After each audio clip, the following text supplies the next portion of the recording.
Velkomin. Jó, nei. Herri, ég vil nú kannski byrja á að segja að við erum með afmælsbarn. Nú, það eru næstu 4 þættir hjá okkur. Við erum að taka upp 4 þætti í dag. Já, Þannig að til hamingju með daginn, Gunnar takk fyrir það. Ef við gera það næstu 4 þætti. Það er mikið með daginn. Það er mikið með daginn. Nei, bara einn núna. Ok. Hvernig er að vera 36 ára? Herru, það er bara, ég fann viskun að koma til mín Er það ekki? í dag. Þegar ég vaknaði. Þá hugsaði ég er bara orðin viskubrunnur. Nú er ég orðin gamall kall. Ég veit það. Ég var einmitt að telja, þú ert með 36 hár grá hérna. Já, 36. Ég með svona 2. Ég var að grínast. Gjörðu svo vel. Allavega, þeir að hlusta á þáttinn Trú og líf. Ég heiti Svava María og þetta er... Þú heitir Svamari, ég er alltaf að gleyma því. Ég heiti Gunnar. Ég heiti Gunnar. Ég er kallinn að sögu og það er heiður og ánægður að fá að vera með ykkur í dag. Og þeir eru búin að senda inn geðveikt góða spurningar Mjög fyrir góðar. þessa serju og eiginlega bara slatti fyrir næstu serju líka. Já, ég ætla að segja alveg það góða spurningar að við erum einmitt búin að vera bara hérna að hugsa og hugsa. Já, og það er mér langar að stúdera rosalega mikið og ég endaði á því að vera bara vakandi til 1 í nótt út af því að fyrsta spurningin spurningin sem við erum að tala um í dag er um helviti og ég er svona, ok, ætlum að skoða þetta. Og það spurningin var, hverjar eru kenningarnar um helviti og hverjar haldið þið í? Og hérna... Mér finnst líka skemmtilegt að einstaklingurinn hafi orðið þetta sem hverjar eru kenningarnar sem þýðir að sá hinn sami sé auðvitað búin að vera að pæla í, þú veist. Já. Af því að þú veist, það er ekki allir sem myndu fatta að segja hverjar eru kenningarnar. Af því að þú veist, þær eru nokkrar. Og þessi hennar kona, hún er búin að lesa bók sem að mér hefur búin að langa að lesa í langa tíma og glemt í, en ég hlusta mjög mikið á kall sem heitir Stephen Gregg stundum. Hlusta mikið stundum á hann og hann var búin að skrifa bók um 3 viðhorf eða kenningar um helviti og hún spurði í leiðinni, ertu búin að lesa þá bók og ég sagði nei, en búin að langa að lesa hana í langa tíma. Hvað sagði hann heitir? 3 Views of Hell, held ég. Já. Og þú veist, hann langar bara basically að hafa bibluna sem æðsta markmið og segja, ok, hvað gefur biblan til kynna af því sem að talar um helviti og hvernig lýsingar koma fram, hverju getur búist við og næs að það sé. Ég ætla bara að bæta hérna við hérna í skjalið, þannig að ég muni.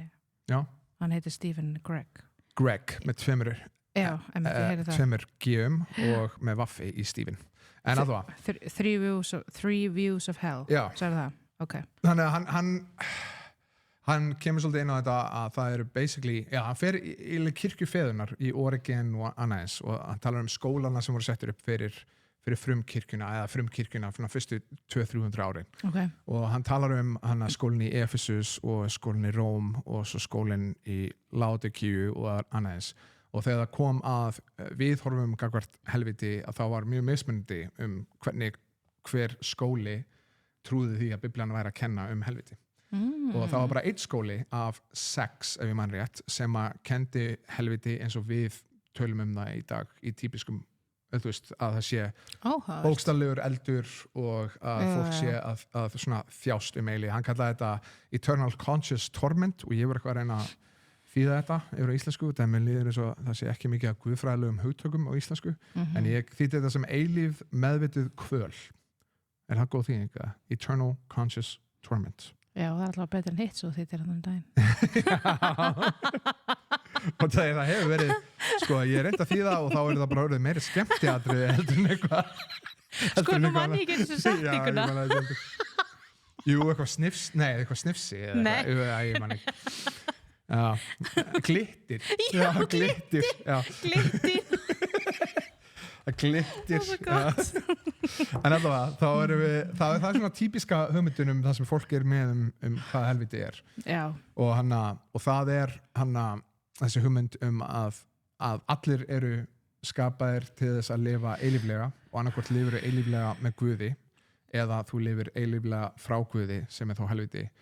Og myndinar sem að Biblan málar af helviti er eldur til dæmis og kvöl, gnýstran tanna eða díki, ég meina díki er það ekki, þú veist Já, eldsdíki Já, og að það sé svona þessi mynd, þú veist, sem er málið, sem að flestir held ég bara halda í og í rauninni, þú veist, kannski já, þú veist, ég er þar og og ég horfði svona á hinn svona að það er ekkert gott biblilega case fyrir hinnum og svo svona eitt annað sem eilíf tortíming sem sérst á ensku annihilationism það að segja að aðili kemur fær dóm fær kvöl en að tortímingin sé eilíf og í rauninni að hérna dómurinn sé eilífur að því leiturinn til að þegar þú ert búin að taka kvölina þá hættur að vera til þá ert ekki líka til þannig að afleiðingin sé eilíf en þjáningin sé mögulega tíma þangað til að þú ert búin að taka út þinn dóm fyrir þína synd og þá hættur að vera til þannig að já og hann að svo er það annihilationism? Já, það sem ég þýtti sem eilíf tortíming ég veit ekki hvort það sé góð en þú tortímist, þú hættir að vera til sem að þú byrjar að pæla í því varandi hvernig Biblan talar helviti varandi eld og annað eins að þú veist, og við höfum oftast talað það þú veist, eins og eldur sem hættir ekki þú veist, þannig að þú veist, maður kannski ímynda sér, ok, að brenna sig nema að þú ert að brenna þig eilíf þannig að sársökin við það en þannig að koma annar fólk inn og segir hvað ef að eldurinn mynd upp á eitthvað sem eyðir upp hlutum þannig að þegar eldur kemur ég verð að viðurkenna þegar ég hugsaði það kastaði eldstikið þú veist, það fólki sem kastaði eldstikið þú veist, ásamt þeim þá allavega hugsaði ég fyrst þú veist, já, það var eitthvað sem að bara þú veist, það var ekkert eitthvað já, þú veist, þá ertu bara þá hann að í rauninni eyða sköpunni, þú veist, það verður ekki lengur til mér finnst það ekki make a sense einhvern veginn að kastar eitthvað og þau eru bara þar endalaust, skilur þú veist en þannig að út af því að það var eitt áhugavert þegar ég var að lesa þetta og mér langar að lesa þessa bók ég náði ekki að lesa þessa bók og mér langar að lesa fyrir þáttinn í dag en bara búið bara alveg að gera og ef þú langar að fjalla meir þetta þá að senda bara inn spurningar á trúlíf.is en alltaf mér langar ekki svona yfir svona overview svona yfirhorf yfirhorf yfirlit nei, yfirhorf, það er mitt okay.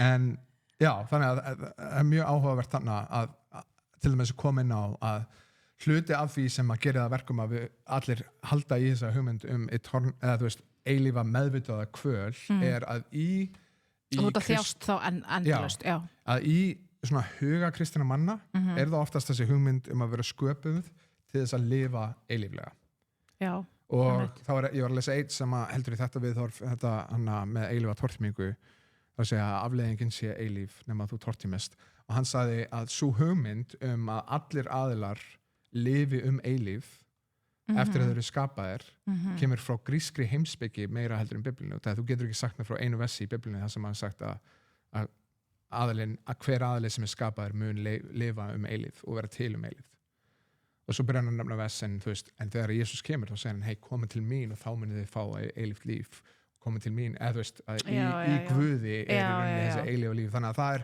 það er þeirra við þá varandi eilífa tortímingu að þeir, þú veist, að eilíft líf er ekki sjálfgefið, það er bara að finna í Guði.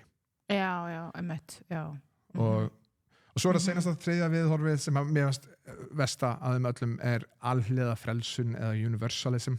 Það er að segja og viðhorfið þarna er það að basically allir koma á endanum inn í himnaríki. Og það er ekki það að þeir fara ekki til helvítis, heldur að allir muni fara til helvítis tíma þjást þar og á endanum munu þeir iðrast og Guð mun taka við iðrun þeirra eftir dauða þeirra nema hvað minnst það finnst mér bara eiginlega að hafa minnst af biblílegum þegar að tala dóm Guðs þá er talað eilífan dóm Guðs og ég skil að ef þú segir eilíf tortíming þá er það eilíf afleiðing af dóm Guðs eða eilífa meðvitaða kvöl þá er það eilífur dómur Guðs yfir í rauninni þarftu náttúrulega ekki að lesa eitthvað rosa djúpt eða skoða eitthvað rosa hvað maður segja djúpt í reikninguna til þess að sjá að þetta er dómurinn sem að kveður upp skilur er varanlegur fattar þú veist, ég held að það sé nú frekar auðleinsanlegt bara í opinberunarbókinni já en með annihilation annihilationism eða eilífa tortímingu, var þá gæinn að meina að eitthvað að fólk héldi fram að geti lifað að eilífu hér eða Nei, eða maður bara tala að allir fengi að lifa að eilífu Já, að basically, þú veist, út af ef að reikningin talar að allir munu lifa að eilífu, þá bara valið myndu lifa að eilífu með Guði eða frá Guði og þá frá Guði í eilífri tortímingu og með Guði í eilífu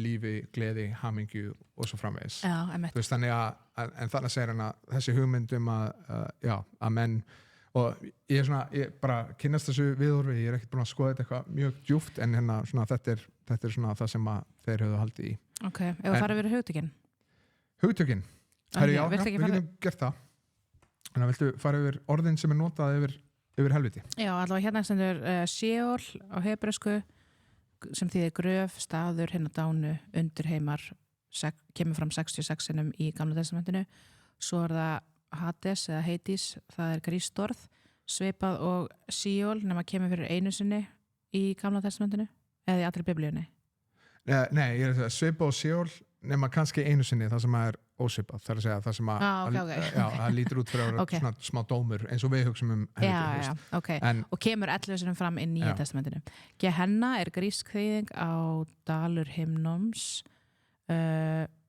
kemur fram 12 sinnum í Nýja testamentinu allt frá Jesú nema í Jakobsbréfinu 3:6 sem að talar tunguna ekki dóm tungan þú veist að temja tunguna og það tungan þannig að tungan Gehenna þá kemur frá Gehenna að það kemur eldur kveiktur frá Gehenna í tungunni og eyðilegur basically og svo það Tartaró sem grísk hugmynd stað hennar slæmu eða dauðu kemur einu sinni fyrir í Nýja testamentinu og öðru Pétursbréfi 2:4 þannig að það er eini staðurinn það sem kemur fyrir í Nýja testamentinu og ég skrifaði örugglega 7 blaðsíður af versum niður, þannig að í gær var ég að skoða öll þessi vers þannig að það eru þessi vers sem við verðum að tala en áhugaverða við það að Sheol og Hades ekkert endilega helvíti eins og við myndum hugsa það þetta er í rauninni bara staður hinna dauðu og hvort sem þú sér góður eða ekki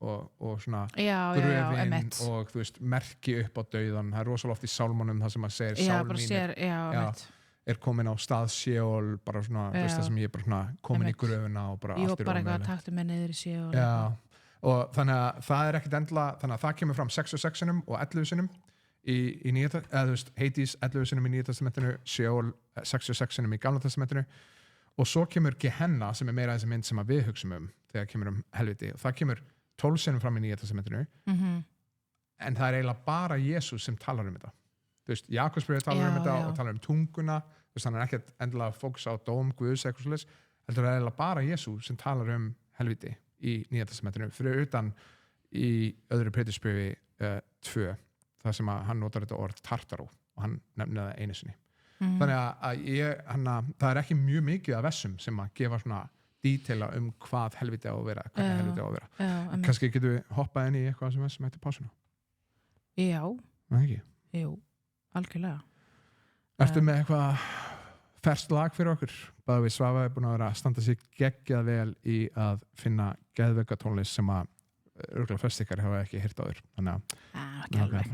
Ég held það Nei, Þú finnur svona ekki alveg Við erum allavega í hvað, 5. þætti Já Herðu, fyrsta lagi sem við ætlum að hlusta á er með Harvest og heitir Costly Gjörðu svo vel Herðu, mér langaði bara að segja hans frá því að við hjá Lofstofunni Baptistakirkju erum með samkomur á sunnudöfum klukkan 11. Samkomunar eru á ensku. Við erum með staðsett í Fagraþingi 2A og svo eru við líka með heimahópa yfir vikuna en þú getur svo bara fengið ítalara upplýsingar það þegar þú mætir og kíkir í kaffi hjá okkur. Sjáumst.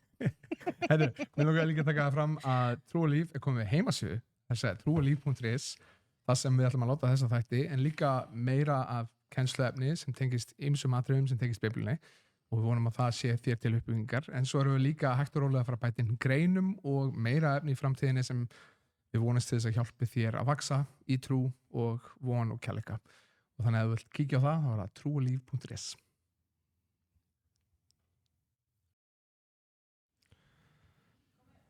Já, velkomin aftur í þáttinn Trú og líf. Trú og líf. Þú ert að hlusta á Sögumari og Gunnar Inga að tala hverjar eru kenningar helvítis. Já, þannig að við erum búin að tala þessi 3 aðalviðhorf sem eilíf tortíming, eilíf meðvituð, kvöl og svo það alhliða frelsun.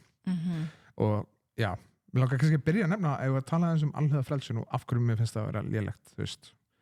Já, þannig að hugmyndin hjá þeim er basically að þú deyr, þú er búin að trúa á hana, þú yðrast ekki, þú trúir ekki á Jesú Krist, þú ferð í helviti og á endanum mun Guð, þá mun þú yðrast fyrir syndinar þar og Guð mun taka við þér. Og þeir sem eru að reyna að vera svona meira evangelískir í þessari kenningu eru að segja, þú veist, hei, ég er ekki að segja að alla leiðir til Guðs eða eitthvað svoleiðis, heldur bara að, þú veist, á endanum muni allir frelsast. En í rauninni þá það allar leiðir til Guðs. Já. Það endar þannig að, þú veist, ok, þú trúðir á þú veist, að Múhameð spámann, þú trúðir á Búdda. Þú meina bara að þegar þú deyrir þá stendur þú sem fyrir Guð, mennur? Já, og myndi á endanum vera með hennum að eilífu. Já. Þannig að, þú veist, niðurstaðan fyrir alla væri þá að allir koma til Guðs, þannig að allar leiðir tæknilega séð leiða til Guðs. Þannig að með þetta svona þeir eru svona að reyna að íta sig frá þessu og ég er bara svona, ég skil ekki hvernig þið náðu að íta þessu frá þessu. En ég meina, er ekki líka bara, þú veist, ástæðan fyrir alltaf oft myndast kenningar eins og til dæmis svona dæmi, líka bara því að, þú veist, okkur finnst erfitt að hugsa að það sé dómur sem muni koma, sem hafi, skilur, eilíðar afleiðingar, þú veist, fyrir jafnvel þá sem að við elskum fattari. Þú veist, það er svo erfitt einhvern veginn að skilur, að ég meina, ég gerir ráð fyrir allavega að þetta hafi svona bara tilfinningarlegt uppnám fattari. Þú veist, mann skilvægt. Og líka það sem ég þarf að muna er að ekki bara fyrir þá sem ég elska heldur fyrir þá sem að Guð elskar meira en ég. Og það er einmitt svona, þú veist, en þegar þú lest reikningarnar að þá, til dæmis í Hebreabréfinu í 9. kafla, versi 27, þá segir hann bara, og eins og það liggur fyrir mönnunum eitt sinn að deyja og eftir það að fá sinn dóm. Þannig var Kristi fórnfært í eitt skipti til þess að bera syndir margra. Og annað sinn mun hann birtast ekki sem syndafórn heldur hjálpraðist þeim hans bíða. Og þannig er hann bara að segja að það liggur fyrir mönnunum að lifa í eitt skipti og í þetta eina skipti ákveða hverjum ég vil fylgja og síðan að fá sinn dóm. Þannig að mér finnst það mjög skrítið að segja svo en þú færð þinn dóm, þú veist, þú færð þinn heldis en samt færðu að vera hjá honum eilíf. Og sérstaklega þegar þú lest hinn versin helviti að þá ertu með eilífan dóm. Já, og svo líka ég læti mig hugsa versið þarna þegar hann segir, þú veist þegar mennindi koma til hans og er bara eitthvað dráttin, þú veist, við gerðum þetta allt í einu nafni og hann bara eitthvað fariði frá mér. Já, ég þekkti ykkur aldrei fyrir illgjöra menn. Og það áhugavert, en þú veist, já, það þannig að segja, þannig eru menn að koma til hans og segja, við erum búin að gera fullt af, við erum búin að predika í þínu nafni, við erum búin að gera kraftaverk í þínu nafni og þú veist, hann bara eitthvað, hei, ég þekkti ykkur aldrei. Það er ótrúlegt að hugsa til þess. Að einhver getur verið í þjónustu og verið að gera alls konar hluti, kvot fyrir Guð en aldrei þekkt Guð. Og þannig að þetta er mjög og það er samt örgulega erfitt að því ég er svona að hugsa ok, maður er fullkominn Guð, þú veist, í þannig aðstæðum, þú veist skilur að því að ef hann er faðir, þú veist, horfur á sköpunum sína hann sem faðir, sem að horfi til okkar skilur, þú veist, hvað er örgulega bara svona vont í hjarta fyrir hann, þú veist bara svona, hei, ég er búin að gera þú veist, ég fórnaði syni mínum á krossinum þú veist, þið ættur að ég er búin að gera allt til að reyna að ná aðteglin eitthvað og þið sögðu samt nei en ég velti fyrir mig að því ég var eitthvað að lesa í gær að það var líka með hana sorry að þú ert að tala um þetta en ég bara man allt inn að það var að tala um þú veist að að það var eitthvað að tala um að ef þeir sem að þú veist að því að þú ert náttúrulega þú ert í raun að velja það að fylgja ekki Guði skilur ef að með allt sem að þú veist það er alltaf með svo mikla líkur á í dag að þú heyrir af honum, ekki fyrir það þú veist það bara, einmitt eins og segir þarna í Rómarbréfinu þú veist það bara sköpunin að gefa til kynna það sem skapari skilur á baku allt saman bara lögmálið, jável bara þú veist eða bara kærleikur og ást og lógík og svona en það voru að tala um að þú veist þeir sem að velja að vera ekki með honum það voru eitthvað að tala um þú veist að jafnvel þeir muni standa þú veist frammi fyrir honum skilur í þegar þeir eru dáin þú veist að þá jafnvel myndu þið ekki einu sinni viljan Já. þú veist, eitthvað þannig Já, í rauninni það er það sem að helviti þú veist, í rauninni að Jesús gefi þér það sem að þú vilt og ef þú vilt hann ekki þá leifur hann þér eilíf án hans. Þess vegna finnst mér þetta þessi nálgun við alliða frelsun vera svolítið langt frá því sem að Biblan kennir og þú veist, eins og í Daniels bók í 12. kafla í versi 2 þá segir hann á þeim tíma muni þjóð þín frelsu verða, allir þeirra sem skráður finnast í bókinni og margir þeirra sem sofa í dufti jarðarinnar munu uppvagna, sumir til lífs, sumir til smánar til eilífrar andstiðar og þannig er einmitt, þú veist, af hverju myndi hann segja eitthvað að þetta sé eilíf afleiðing en já, þú veist og líka, já, þannig að þú veist, ég veit að vandamál fyrir mörgum er að þeir hugsi, ok, hvað er þetta virkilega, þú veist, réttlátt af Guði að segja að þú mynd hafa eilífan dóm fyrir eitthvað sem hún gerði nokkru sinnum hér, þú veist, eða segjum að þú syndir, bara lifir í 80 ár og þú syngir bara allan tíman þá ertu samt bara að synga í 80 ár en þú ert bara milljarða ára í eilífinni en þá að taka afleiðingum fyrir einhverja synd sem tók bara smá tíma og þetta var eitthvað sem ég strögglaði við mjög langa tíma þá einhver sagði mig að dómur tekur aldrei inn í dæmið hversu lengi þú varst að fremja glæpin, heldur frekar hversu alvarlegu glæpurinn var þannig að þú getur verið að ræna verslun og það tekur þig, þú veist bara segjum að þú sér bara 5 mínútur eða eitthvað eða bara, þú veist ef þú ert að ræna miklu, þá getur þú bara tekið marga klukkutíma og bara alla nóttina bara að ræna hérna úr einhverjum gámi eða eitthvað og svo getur einhver fram með morð og það tekur bara, þú veist 2 mínútur og þannig að, þú veist, það er aldrei neinn að fara að segja, heyrðu, þessi er að fara í fangelsi hérna miklu lengra heldur en þessi en glæpurinn hans var bara í 2 mínútur og þessi glæpur, þú veist, þannig að það var eitthvað sem að ég áttaði mig aldrei á þú veist, þannig og hérna eitt af því sem ég var ég held líka samt að sé að, þú veist, bara spilirinn alltaf líka, þú veist, ég veit ekki, þú veist við erum kannski öll á mismunandi stað með það en þú veist, bara hvernig við horfum náttúrulega á synd, skilur þú veist, ég veit ekki hvort við getum jafnvel bara gripið, skilur þú veist, hversu eða heilalega Guðs hversu heilagur hann er bæði, en þú veist, ég bara segja, þú veist, það er svolítið í okkur að svona vilja svona einhvern veginn svona, hvað maður að segja, svona gera lítið úr gera, þú veist þú veist, að því að og sérstaklega maður hugsa kannski út frá sjálfum sér þú veist, syndi mín, maður getur fallið svo auðveldlega í svona syndi mín geti aldrei orðið eitthvað svona skilur eitthvað þannig, þú veist og kannski líka bara sem að sér tíminn róðalega líður þetta hratt hérna en ef þið viljið að við tölum meira þetta og maður endilega senda spurningu á trúlíf.is eða bara, þú veist, á Facebookin okkar eða Instagramin okkar eða þá við getum bara ákveðið að gera kafla 2 eða það seinna árunni eða eitthvað en mér langar að nefna eitt vers hérna, getur þú lesið hérna í rödd Pál Postula síðara Þessalónikabréf 1:8-9 þetta hér, hann kemur í logandi eldi og lætur hegningu koma yfir þá sem þekkja ekki Guð og yfir þá sem hlýða ekki fagnaðarerindinu drottin okkar Jesú. Þeir munu sæta hegningu eilífri glötun, fjarri augliti drottins og fjarri dýrð hans og mætti. Þannig að þetta vers var eitt af því versi sem að ég kannski, eins og þú veist að tala um á hann, bara þú veist að við kannski tökum ekki inn í myndina hversu alvarleg synd okkar er eða hversu heilagur Guð er. Þannig var til dæmis, hann lofar þannig að basically að Guð gefið þér það sem þú vilt. Ef þú með orðin þínum og hegðun sagði ég vil ekkert með Guð hafa, þá er hann búin að búa til stað þar sem að þú getur verið í eilífri glötun, fjarri augliti drottins og fjarri dýrð hans og mætti. Og ég held að eitt af því sem að við föttum ekki er ekki bara hversu alvarleg synd okkar er eða hversu heilagur Guð er, heldur hversu góður Guð er í lífinu. Og þrátt fyrir að þú gefur hann ekki dýrðina og þrátt fyrir að þú segir ekki neitt um hann.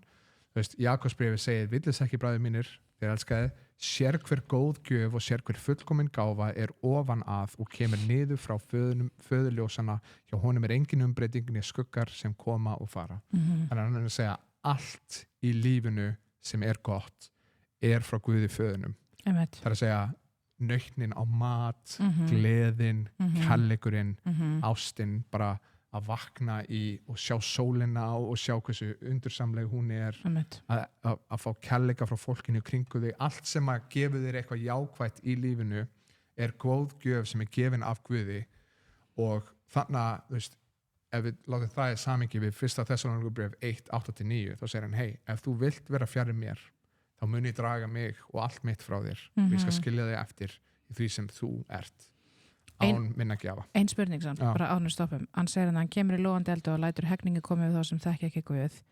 Svo segir hann, þeir munu sæta hegningu eilífri glötun. Ég meina, er glötun, ég meina það er destruction, fattar þau? Þú veist, destruction er alltaf bara eyðing. Já. Þú veist, ætli það þýðir það í uppruna? Já, það er rosalega mikið talað eyðingu og eitthvað svona, þú veist. Það er eitthvað, við hefum getað að fara í, þú veist, skrifa öruglega. Já, allavega, þetta er allavega sem við lögðum fram fyrir ykkur núna. Við munum pottið deila bara að gera part 2 því að það auðvitað þarf á því að halda. En hérna, við vonum að þetta hafa allavega vakið áhuga hjá okkur til að skoða þetta sjálf. Ég hafði allavega mjög gaman að þessu. Já. Ég veit ekki að tala endalaust um þetta. Allavega, takk fyrir að hlusta. Hérna, við vonum bara að, að þið farið glöð út í daginn og þetta hafi uppverðið eitthvað til þess að hvetja ykkur til þess að vera ekki skammast ykkur fyrir fagnarindið og bara muna að drottin er almáttur og getur frelsað það sem hann vill. Og mér langar að segja eitt, við vitum að það sem Biblan kennir er að það er þjáning frá Guði, það er eilíf afleiðing frá Guði og þannig að ef þú ert að hlusta og þú ert kristinn að taka því alvarlega að segja fólki frá og að þú ert að hlusta og ert ekki kristinn að gefa þig Jesú Kristi á vald og leggja trúðin og traust á að hann sé frelsariðinn og hann sé drottinn og þú vilt vera það sem hann er því að allt góða í lífinu kemur frá honum. Og muna að drottinn vill ekki að neitt glatist. Það er hjartað hans. Í Jesú nafni, amen. Amen. Takk fyrir.